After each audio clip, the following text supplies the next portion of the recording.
आज के ध्यान के बाद ज्ञान की यात्रा की तरफ बढ़ते हैं। तो हम सब बहुत सौभाग्यशाली हैं कि हमें पत्री जी का सानिध्य मिला। हमारे जीवन में यह ध्यान आया और हम इसके साथ आगे बढ़ रहे हैं।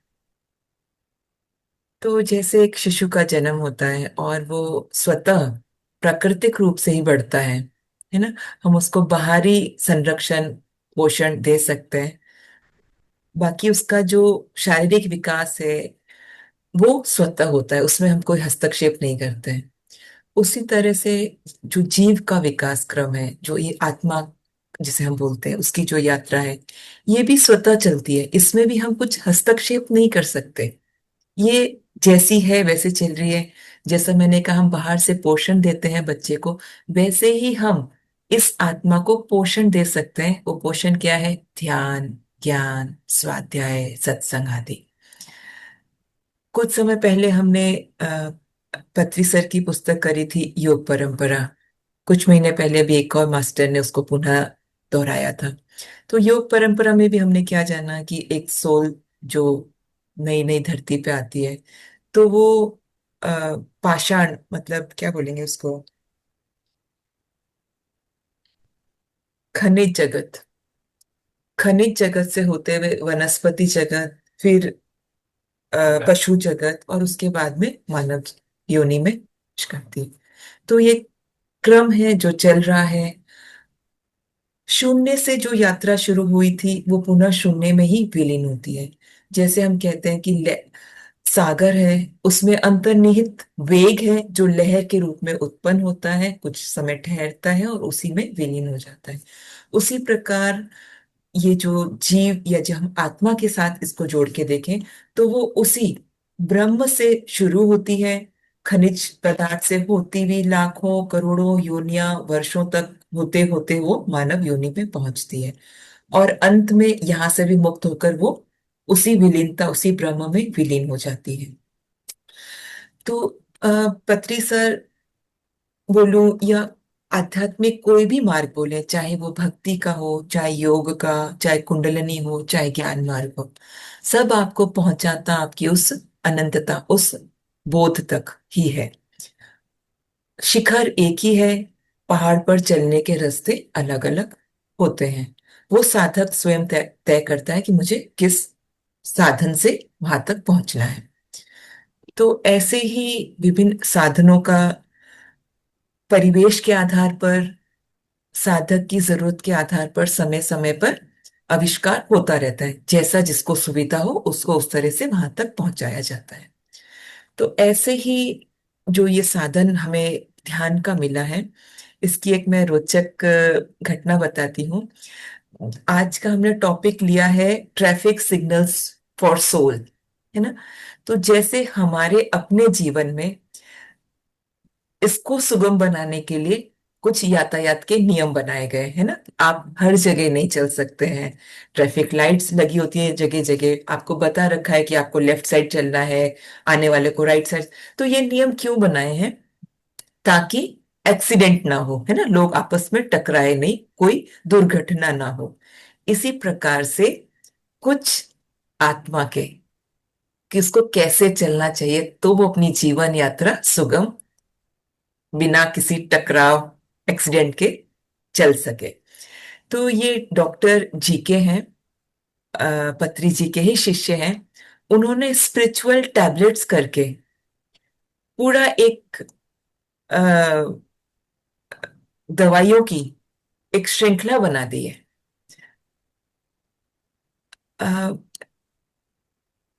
जीके सर प्रोफेशनली एक डॉक्टर हैं, और एक बार वो बहुत एक होता है ना, लंबा ऑपरेशन करके अपने कमरे में बैठे थे। और अमूमन जैसे रेडियो ऑन किया गया और उसमें किसी का कोई बात चल रही थी, कोई चर्चा चल रही थी, ज्ञान से संबंधित थी।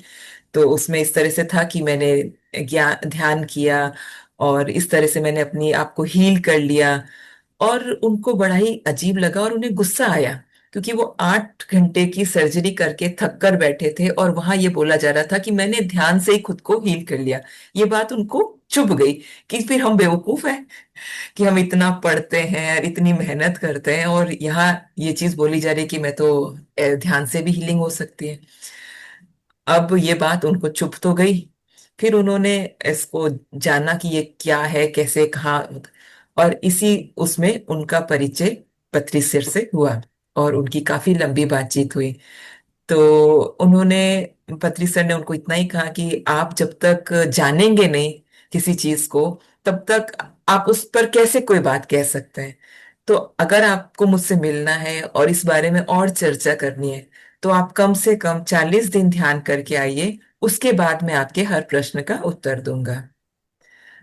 तो उन्होंने भी एज अ चैलेंज इसको लिया, और 40 दिन तक, चाहे वो आधा घंटा बैठ पाए कि नहीं बैठ पाए आरंभ में, लेकिन जितना बैठ पाए उन्होंने पूरी ईमानदारी से उसको किया। और अंतिम 8-10 दिन बाद तो शायद उनको उसमें आनंद आने लगा, उन्हें अच्छा लगने लग गया, और उन्हें लगने लगा कि हाँ, कुछ बात तो इसमें है। और 40 दिन बाद वो वापस पत्री सर से मिले, और फिर उसके बाद उन्होंने जिज्ञासा जाहिर करी कि मुझे इसको और जानना है, ये कैसे कर सकता है। अब यहीं से उन्होंने इसको अपने फील्ड के साथ जोड़ लिया। क्योंकि डॉक्टर थे, अलग अलग बीमारियों को पढ़ते थे, समझते थे, और उसका इलाज करना उनका काम था। तो उन्होंने ध्यान को, बीमारी को, और उसके उपचार को कैसे अलाइन किया जाए, कैसे समझा जाए, इस पर रिसर्च करी।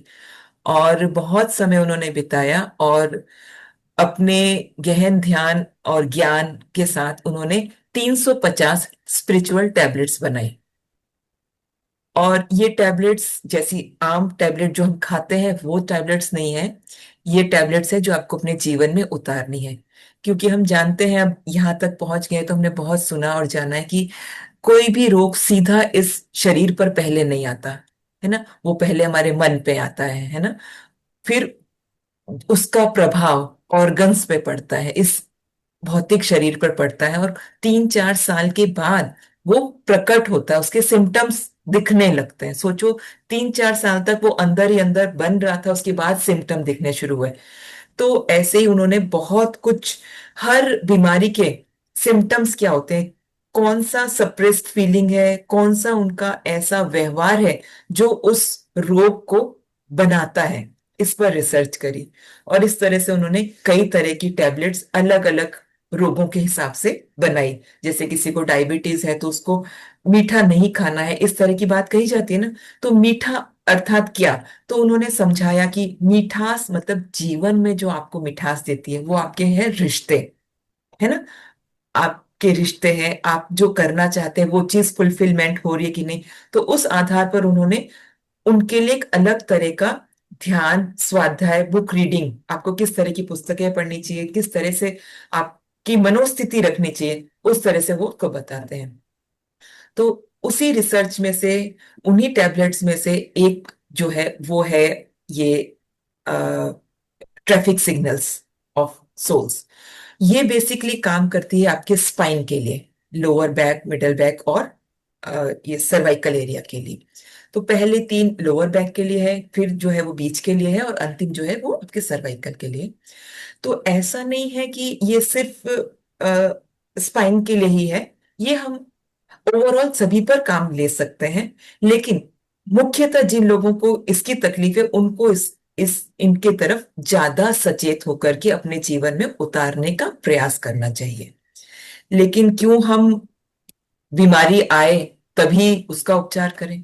क्यों ना हम पहले से ही सचेत रहें कि हमारे जीवन में कुछ दुर्घटना हो ही ना, और ये जो एक स्लो प्लान जो हम लेकर गए हैं, आए हैं, वो स्मूथली चले। तो मैं आपको एक एक करके उसके बारे में थोड़ा सा बताऊंगी। और अगर ये सेशन लंबा हो जाता है तो हम इसके 2 भागों में भी कर सकते हैं, कोशिश रहेगी कि आज ही ये पूरा हो जाए। अगर नहीं हो पाएगा तो हम एक दिन और इसको देंगे। तो जो है, तो इसमें सबसे पहली जो टैबलेट बताई जी के सर ने वो है कि लर्न फ्रॉम एवरी अपॉर्चुनिटी। आपके जीवन में जो भी आपको अपॉर्चुनिटीज मिलती है,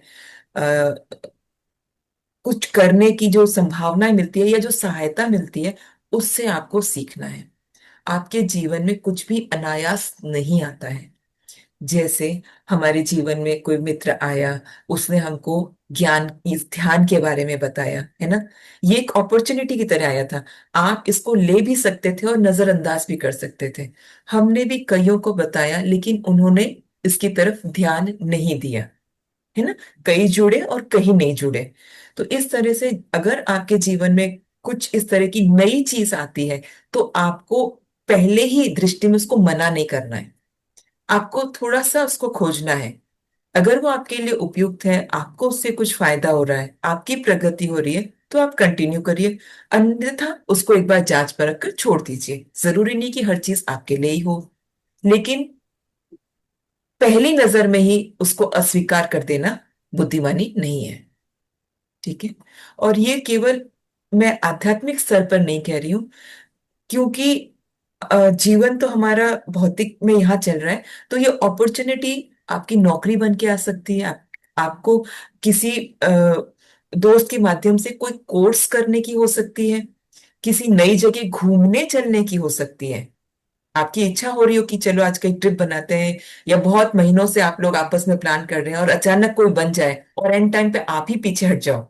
तो हो सकता है उस ट्रिप में आपके लिए कोई लर्निंग थी, आपको कहीं किसी से मिलना था या कुछ सीखना था, पर आप इस बार उससे चूक गए। हो सकता है कुछ समय बाद वो फिर आए, लेकिन आपकी इच्छा भी हो रही है और इच्छा अनुसार वो चीज भी सामने आ रही है, तो वो आपको एक्सप्लोर कर लेनी चाहिए।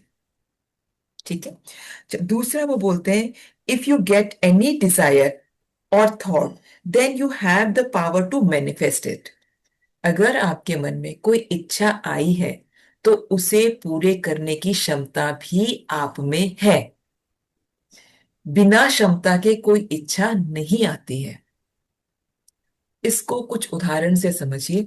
जैसे मान लीजिए किसी को वेस्ट से कुछ क्रिएटिव बनाने का मन करता है ना। अगर वो इच्छा थी तो देखो वो ही पूरा करता है, किसी और के मन में वो इच्छा नहीं आई है। ये एक छोटा सा एग्जांपल है, हम घर के संदर्भ में देखें। इसी तरह से किसी में इच्छा आती है कि मैं लोगों की सेवा करूं, है ना। पर लगता है कि यार मैं इतना काम है, नहीं कर सकता। ये तो ये बहाने हैं, ये लेजीनेस है। आप थोड़ा सा प्रयास करिए। अगर आप में इच्छा आई है तो आपको प्रयास करना है। अब ये प्रयास पहले स्वयं से शुरू करना है। पहले जो आपकी भौतिक, आपकी जो इंडिविजुअल डिजायर्स जो पहले आती है, पहले आपको उनको फुलफिलमेंट करना है। उसके बाद आपको सोशल डिजायर्स की तरफ आगे बढ़ना है। क्योंकि जब छोटी छोटी इच्छाएं पूरी होती है तो आप में कॉन्फिडेंस आता है। जैसे मान लीजिए अगर हम स्वास्थ्य को लेकर ही देखें, तो इच्छा होती है ना कि मैं फिट रहूं। तो उसके लिए आप क्या करना है, आप मॉर्निंग वॉक पे जाइए या कुछ योगा करिए।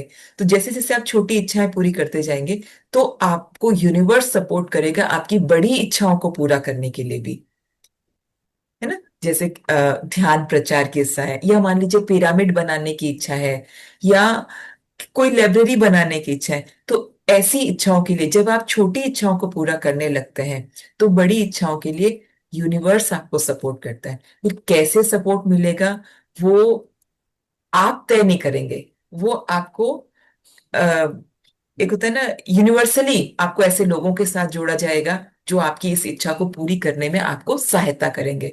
वो किसी और की तरफ से फंडिंग हो सकती है ना। आप आइडिया बना रहे हैं और वो इम्प्लीमेंट कर रहा है, ऐसा हो सकता है। तो कभी भी अपने जीवन में उठी इच्छा को नजरअंदाज नहीं करना है। पत्री सर भी अक्सर कहते हैं ना कि आप इस जीवन में आए हैं तो इच्छा पूरी करने के लिए आए हैं, क्योंकि ये जो इच्छाएं हैं, यही जन्म का कारण बनती है। हम गीता में भी देखते हैं, एक श्लोक में बोलते हैं ना कि मृत्यु के समय जो डिजायर्स, जो इच्छाएं रह जाती है, उसी अनुसार वो नया जन्म पाता है।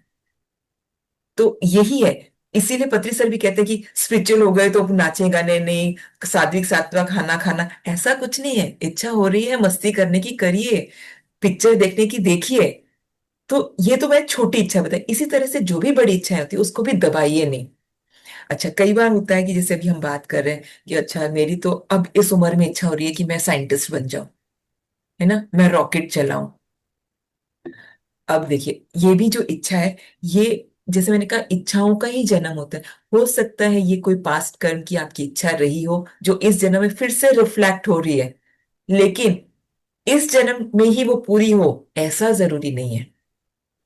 हो सकता है वो नेक्स्ट बर्थ में पूरी हो। इसीलिए तो इस बर्थ में जितनी इच्छाएं आप पूरी कर सकते हैं, जो किसी को नुकसान न दिला दे, वो सब पूरी कर लेनी चाहिए। ठीक है। तीसरी वो बताते हैं, suffering is due to individual ignorance. जो सफरिंग है, ये जो कष्ट है, ये खुद के अज्ञान के कारण है। इसको समझिए। सफरिंग और पेन में फर्क है। सफरिंग मतलब पीड़, दुख, और पेन मतलब आपका कष्ट या दर्द। पेन मतलब दर्द। ठीक है। अगर आपको हाथ में या किसी बॉडी पार्ट में कोई दर्द हो रहा है, तो वो कुछ समय का है दर्द, उसको आप इग्नोर नहीं कर सकते, उससे आप बच नहीं सकते, वो होगा ही। आप गिर गए, आपके कोहनी में लग गई, तो वो कोहनी में दर्द हो गई, उसको आप हटा नहीं सकते, पर आप उसके लिए दवाई ले सकते हैं। लेकिन जो ये पीड़ा है, जो हम खुद क्रिएट करते हैं, पीड़ा को समझिए। ये जैसे मैंने बोला कि अज्ञान के कारण होता है, तो अज्ञान क्या है? खुद को ये शरीर मन समझ लेना, इन रिश्तों को मेरा समझ लेना, इससे आसक्ति हो जाना। अपना जो, आपका जो मूल स्वरूप है वो, जब हमने अभी ध्यान में भी जाना, जो होनापन है, आप ये शरीर मन नहीं है, आप सिर्फ इस रोल में हैं। लेकिन इस रोल को ही सच मान लेना, और फिर इस पर होने वाले जो प्रभाव है, मुझे इसने ऐसा कह दिया, मुझे इसने धोखा दे दिया, ये जो, इसको सच में मैं समझ करके जो पीड़ा होती है, ये आपके अज्ञान के कारण। अगर आपको अपना सत्य स्वरूप पता हो कि मैं ये शरीर मन नहीं हूं, तो आपको ये पीड़ा भी नहीं होगी। तो 99% जो ये दुख है, इसको हम बोलते हैं आध्यात्मिक दुख, या आध्यात्मिक अज्ञानता के कारण ये दुख है। और 9% जो दुख होता है वो आदि भौतिक होता है। आदि भौतिक मतलब हमारे इन्वायरमेंट से, हमारे संबंधियों से, कलीग से जो हमें दुख मिलता है ना। जैसे कोई बुलिंग कर रहा है बच्चों को, या हम ऑफिस में जा रहे हैं, बॉस या हमारा कोई कलीग ऐसा है जो हमें परेशान करता है, उसकी वजह से दुख मिलता है, उसको हम आदि भौतिक बोलते हैं। या परिवार में ही, है ना, संबंधियों से जो दुख मिलता है। तो आप देखिए, पूरे जीवन में 99% दुख आध्यात्मिक अज्ञानता के कारण है, स्वयं को न जानने के कारण। सॉरी, 90%। और 9% आदि भौतिक है, जो हमारे एनवायरमेंट के कारण है। और 1% है आदि दैविक। आदि दैविक बोलते हैं जो प्राकृतिक है, जैसे भूकंप आ जाना, सूखा पड़ जाना, या जैसे सुनामी आ गई, या जो भी कुछ समय पहले कोविड आया है ना।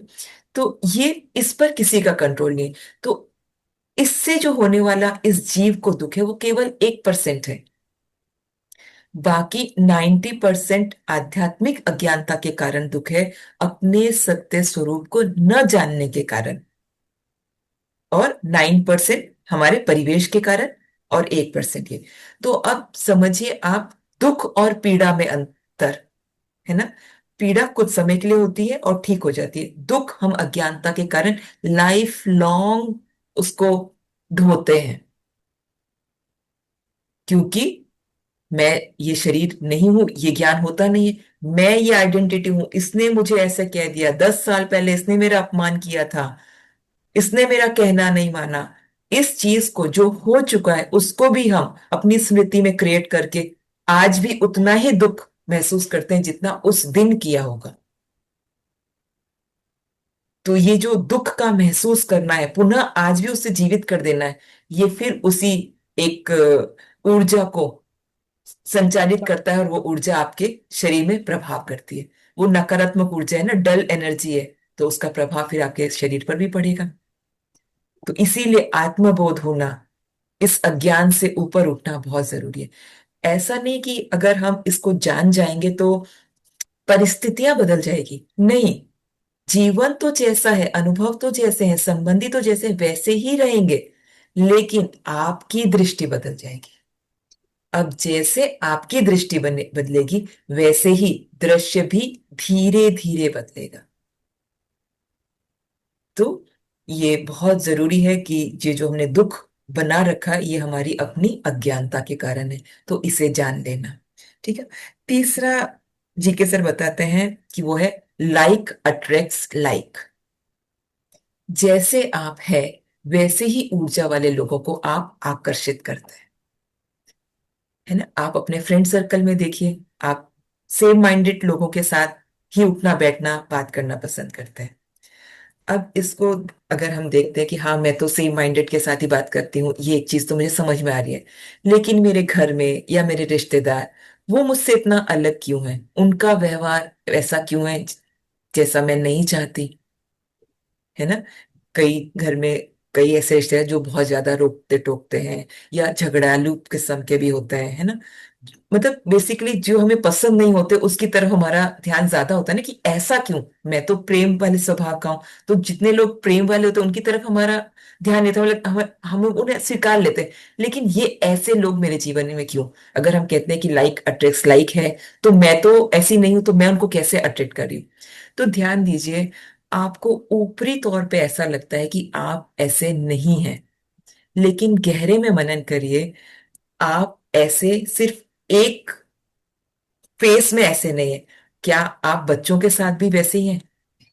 हो सकता है बच्चों के प्रति आपका व्यवहार अधिक रोक टोक वाला हो, अधिक डांट डपट वाला हो। तो वैसा ही आप अपने जीवन में दूसरे रूप में अट्रैक्ट कर रहे हैं।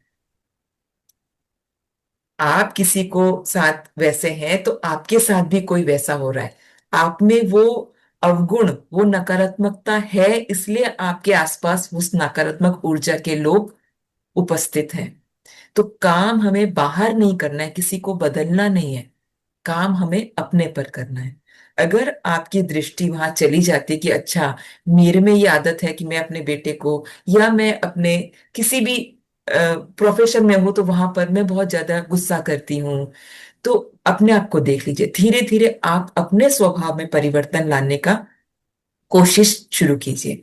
जैसे जैसे आप अपने अंदर से परिवर्तित होंगे, आपके बाहर के जो वो लोग जिससे आप परेशान हो रहे थे, धीरे धीरे उनके स्वभाव में या तो बदलाव आएगा, या कुछ परिस्थितियां ऐसी बनेगी कि आप उनसे दूर हो जाएंगे, वो आपके जीवन से दूर हो जाएंगे। ठीक है। तो ऊपरी तौर पे हमें ऐसा लग सकता है कि मैं ऐसी नहीं हूं, लेकिन यहाँ भी फिर गहरे शोध का विषय हो जाता है कि आपको जांचना है अपने अंदर ही। अच्छा, पांचवा वो बोलते हैं, seek the kingdom of God in his righteousness first, and then all else will be added to you.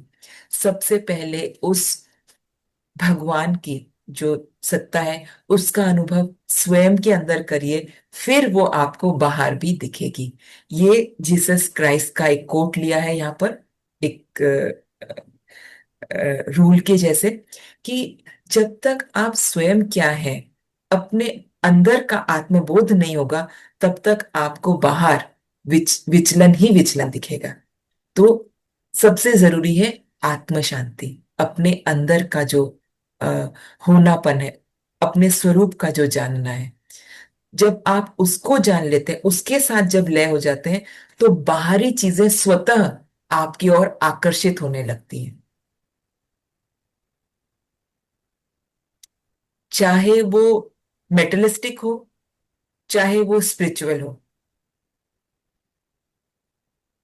जब आप अपने स्वरूप को जान लेते हैं, तो वो स्वतः ही आपकी तरफ आने लगती है। और अगला वो बताते हैं कि giving is the best form of receiving what you want, you first you have to give. अगर आप किसी से कुछ चाहते हैं, तो सबसे पहले देना सीखिए। अब इसमें भी देना में आप देखिए, कोई व्यक्ति कहे कि भाई मैं तो चाहता हूं मेरे पास बहुत सारी धन संपदा हो, है ना, या मेरे रिश्ते बहुत अच्छे हों। अमूमन डिजायर इस तरह से ही होती है कि मेरी नौकरी बहुत अच्छी हो, लेकिन मेरे पास तो पैसे है ही नहीं, मैं दूं क्या? आप तो कह रहे हो कि पहले देना सीखो तो आपके पास आएगा, है ना? तो यहाँ ऐसा नहीं है कि आप हमेशा पैसे ही दें। देने से मतलब है आप में आपका समय है तो आप समय दीजिए। किसी चीज की आपको जानकारी है तो आप जानकारी ही शेयर करना शुरू कीजिए। जैसे भी हम थोड़ी देर पहले बात कर रहे थे, कुछ बीमारी हो गई या कुछ इरिटेशन हो गई, अगर आपके पास उसका सॉल्यूशन है तो आप वो ही बता दीजिए। अगर उससे भी किसी को लाभ हो रहा है तो ये भी आपकी तरफ से देना ही हुआ। तो देने का भी जो एक कॉन्सेप्ट हमने बना रखा ना, देना मतलब पैसा देना या अन्न देना, या देना वो सब नहीं होता। आप अगर अपना किसी को समय भी दे रहे हैं और उससे भी किसी की समस्या हल हो रही है, वो मुस्कुरा दिया आपके साथ बैठने से, तो ये भी देने में ही काउंट होता है। तो जैसे जैसे आप जितना देंगे उतना ही आपके पास लौट कर आएगा। अब लौट कर कैसे आएगा? वो भी किसी माध्यम से आएगा। जैसे आप माध्यम बन रहे हैं वैसे ही यूनिवर्स माध्यम बनता है आपकी डिजायर पूरी करने के लिए, आपके तक उसको पहुंचाने का। तो सबसे पहला ये बहुत सुंदर है कि आप पहले देना सीखिए, है ना। अब देने में जैसे कोई बुक आपके पास पड़ी है, किसी को पढ़ने की इच्छा है वो दे दी, या मैंने जैसे बोला कि आपको किसी की जानकारी है कि वो चीज कहाँ मिलती है, या कोई आपसे एजुकेशन के लिए भी पूछ रहा है कि मुझे नई यूनिवर्सिटी में जाना है, तो आपको अगर उसकी जानकारी भी है, अगर आपने वो भी शेयर कर दी तो वो भी उसके लिए फायदेमंद होगा। तो देना मतलब कोई बहुत बड़ी चीज नहीं, देना मतलब जो भी आपको ज्ञान है, जो भी आपका सामर्थ्य है, आप वो दीजिए, है ना। मैंने जैसे कहा कि वो समय भी हो सकता है, बहुत अमूल्य है समय। आज के टाइम पे किसी के पास टाइम नहीं है किसी के साथ बैठ कर के उसकी बात सुनने का। अगर आप किसी के पास बैठकर उसको सुन भी लेते हैं तो आप उसको हल्का कर देते हैं। तो ये भी बहुत सुंदर एक देने की ही क्रिया है। तो इसके बाद में अगला वो बताते हैं कि आपका जो गोल होना चाहिए, वो जो डिजायर्स होने चाहिए, वो मतलब ऐसा नहीं कि हमेशा फिजिकली बहुत सारा आपको चाहिए, या स्पिरिचुअली भी है तो बहुत सारा इकट्ठा कर लेना, ऐसा नहीं। जितना है उतना। और अध्यात्म में तो हम कहते हैं कि जितना मिल गया उसको भी फिर छोड़ देना चाहिए। तो ये कहते हैं physically we must not keep desires for the physical world things and pleasures, we should accept whatever nature give us. और स्पिरिचुअली भी कहते हैं we should keep desires for spiritual growth and whatever comes we should leave it. अब इसको भी हम decode करते हैं कि क्या कहना चाह रहे हैं। जीवन हमें मिला है आत्म संशोधन के लिए, मैं क्या हूं इसको जानने के लिए। लेकिन यहाँ आने के बाद हम इस भाग दौड़ में खो जाते हैं। और जो हमें बताया जाता है कि बहुत अच्छी नौकरी होनी चाहिए, बहुत अच्छा पैसा होना चाहिए, तभी अच्छी शादी होगी, है ना, तुम्हारी वैल्यू होगी सोसाइटी में। तो एक उस माइंडसेट के साथ हम दौड़ते ही रहते हैं कुछ पाने के लिए, इकट्ठा करने के लिए, चाहे वो नाम हो, चाहे धन हो, चाहे घर हो, चाहे स्टेटस हो, है ना। तो यहाँ पे कहते हैं कि आपको दौड़ना नहीं है, उसी को लक्ष्य नहीं बनाना है। अगर आपका जीवन संतुलित चल रहा है, आपके पास इतना है कि आप अच्छे से अपना रहन सहन पूरा कर सकते हो, बच्चों की अच्छी शिक्षा दीक्षा हो रही है, आपके पास इतना है कि कल को हारी बीमारी में बच्चों की एजुकेशन के लिए आपको जितना चाहिए उतना आपने संग्रहित कर लिया, तो उसके बाद इसी संग्रह में, इसी भाग दौड़ में नहीं लगे रहना चाहिए। वो संतुष्टि भी होनी चाहिए। जितना नेचर, जितना प्रकृति आपको दे रही है, वहां पर एक स्वीकार भाव, एक डिजायर को बढ़ाना, एक संतुष्टि, संतोष भाव बहुत जरूरी है। क्योंकि असंतोष का तो कोई अंत ही नहीं है, एक मिल जाए उसके बाद बढ़ती है। तो ये संतोषी जीवन बहुत आवश्यक है। सबसे पहले तो संतोषी जीवन होना चाहिए। क्योंकि आप अध्यात्म में तब तक नहीं आ सकते जब तक आपकी मिनिमल जो रिक्वायरमेंट है वो पूरी नहीं होती, है ना। अगर किसी के घर में नौकरी नहीं है या घर ही नहीं है, तो उसको क्या ध्यान में मन लगेगा, या उसको ये बातें अच्छी लगेगी? वो कहेगा ठीक है रहने दो, पहले मुझे आज शाम की रोटी का प्रबंध करना है। लेकिन जब आपका ये प्रबंध हो गया है, आप इतने कैपेबल हो कि उसकी तरफ से आप निश्चिंत हो, तब आपको वहां संतुष्टि का भाव होना चाहिए। उसी के पीछे और नहीं दौड़ना है। क्योंकि इस जीवन का लक्ष्य दौड़ करके संग्रहित करना नहीं है, स्वयं को जानना है। ठीक है। अब जब ये सेकंड कदम, जो ये दौड़ के बाद जो ये स्पिरिचुअल अध्यात्म की ओर जब गति हो गई, तब यहां भी ऐसा नहीं कि मैं इतनी पुस्तकें पढ़ लूं, इतना ये कर, पुस्तकों में ज्ञान नहीं है। पुस्तकों में ज्ञान की और संकेत है। आप सिर्फ वो इकट्ठा करके रखते जाएंगे तो वो कोई काम नहीं करेगा जब तक कि आप उसे अपने जीवन में उतारेंगे नहीं। तो यही कहा गया है कि आपको सीख कर बस वहीं स्टक नहीं हो रहा है। एक चीज सीखी, आपको वो फायदा दिया, उसके बाद आप आगे बढ़िए, उसको पकड़ के नहीं रहना है। ये भी एक आध्यात्मिक अहंकार है जो आपको बढ़ने नहीं देता, वहीं पर आपको स्टक कर लेता है। तो कुछ भी पकड़ना नहीं है, जानते जाओ, बांटते जाओ, आगे बढ़ते जाओ। ठीक है। तीसरा, आठवां, वो कहते हैं you create your own reality. आप ही अपने भाग्य के, जो भी रियलिटी क्रिएट हुए, आप ही उसके रचयिता हैं, क्योंकि आपके सिवाय कोई और है नहीं। जब हम ये आध्यात्मिक ज्ञान की बात करते हैं, मैं की बात करते हैं, तो क्या जानते हैं? मैं अहम ब्रह्मास्मि, मैं ही ब्रह्म हूं। जब मेरे सिवाय कुछ और कोई दूसरा है नहीं, तो ये जो रचना है ये मेरी ही है, मैं ही इसका रचयिता हूँ। फिर जब ये प्रश्न होता है ना कि जब मैं रचयिता हूं तो मैंने दुख, ये खून खराबा, ये क्यों? तो ये आपने, मतलब वहां फिर ये जीव बात कर रहा है कि मैंने रच। जब आप अपने सत्य स्वरूप, जैसे हमने कहा कि लाइक अट्रैक्ट्स लाइक को समझने, तो जैसे जैसे आप अपनी अशुद्धियों को शुद्ध करते जाते हैं, पर्या वातावरण शुद्ध होता जाता है। उसी प्रकार से जैसे ही आप अपने सत्य स्वरूप में स्थित होते जाते हैं, तो ये भेद अच्छे बुरे का, ये जो अच्छा और बुरा बनाया है, ये चित्त वृत्तियां हैं। प्रकृति बैलेंस में चलती है। यहाँ सिर्फ अच्छा ही अच्छा हो ऐसा नहीं है, अच्छे के बाद बुरा या बुरा और अच्छा। ये एक पेंडुलम, एक सर्कल की तरह, एक वृत्त की तरह चलता है। और पृथ्वी खुद को संतुलन में बनाए रखने के लिए ये अच्छाई के साथ बुराई भी है। ठीक है। तो इस स्थिति में, इस जीवन में आप कहाँ हैं, उसके लिए जो आपको परिस्थितियां, माहौल मिल रहे, उसके आप ही, आप जैसा ट्रीट कर रहे हैं वैसा ही आपके साथ हो रहा है। अच्छा, फिर कई बार ऐसा होता है कि मान लीजिए कि मैं तो एक्सीडेंट नहीं चाहता था, या मेरे साथ ऐसा क्यों हो गया, मैंने तो नहीं। तो कई बार कुछ ऐसी घटनाएं हमारे साथ होती है, हमको झंझोड़ने के लिए, सिखाने के लिए।